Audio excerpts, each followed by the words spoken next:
All new at 6, CBS 17 is digging deeper into the health risks of energy drinks, and it comes as children everywhere get ready to head back to school. They promise an extra boost, but as CBS 17's Greg Funderburg discovered, doctors say the side effects can be serious, especially for those who drink multiple beverages a day.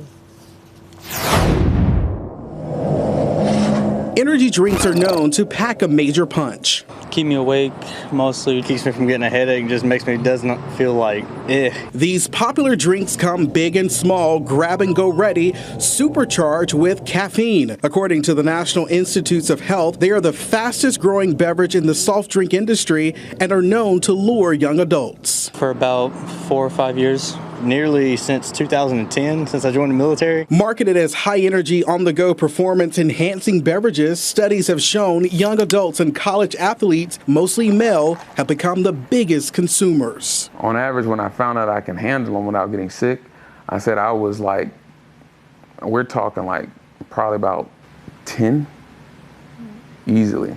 And yes, you heard him right. Charles Robinson admits he was drinking 10 energy drinks a day. It became like kind of an addiction.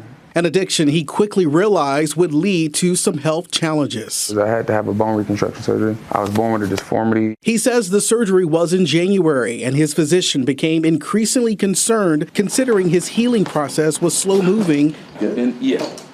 Now 8 months later. But then he asked, well, what are you eating? What are you drinking? And that's when Charles had to come clean. He said, why are you drinking energy drinks? UNC Reach Enhanced primary care physician Michael Baca-Atlas says the caffeine boost from one energy drink is high. Most of these have somewhere between 200 and 300 milligrams of caffeine. A little bit of perspective there, a cup of coffee is 95 milligrams. So it's roughly 2 to 3 cups of coffee. And he says caffeine is a popular drug and can cause some significant issues. We can see things if people have underlying conditions that we may not be aware of, so cardiac conditions that can cause heart palpitations or arrhythmias that can sometimes be fatal. And this is something car sales associate Terrence Parker knows all too well. He was working third shift in 2018 and his life changed forever. I thought I was in great shape and I had a heart attack. I worked my shift. I took 2 energy drinks before the shift. I drank one on break time. I went home. I felt like everything was normal.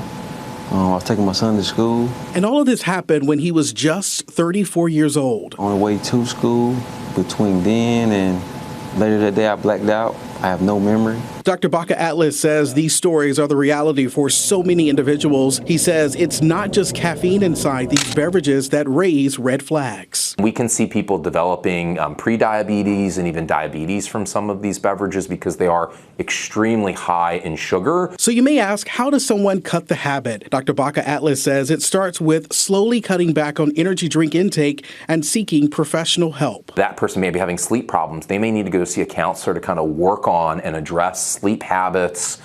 Maybe there's stressors that are happening that, there can be better coping skills that are addressed. But for Terrence, he had to cut the habit. Health is very serious. I'm taking my health serious. I don't drink the energy drinks. It's a serious situation. I will take it serious and be here for your family. Today, he is working a less stressful job as a car sales associate and prioritizing his health since having a heart attack. I had to learn how to walk again, basic cognitive issues, bad memory. And for Charles, he has managed to fully kick the habit and is healing better from his surgery. I started getting nagged a lot from family and friends. And he says this was mainly due to his mother and father's family having a history of heart issues. I am on the road to basically being fully done now after seeing the concern. He admits it's a day-by-day battle, but it's also about being healthy. Hope and a prayer and some water. Health experts are now urging the FDA to take strict action to regulate the amount of caffeine in energy drinks. They say there isn't any regulation and they're considered a dietary supplement. Physicians say it is crucial to consult your physician if you're consuming these beverages to examine all of the ingredients inside. I'm Greg Funderburg for CBS 17 News.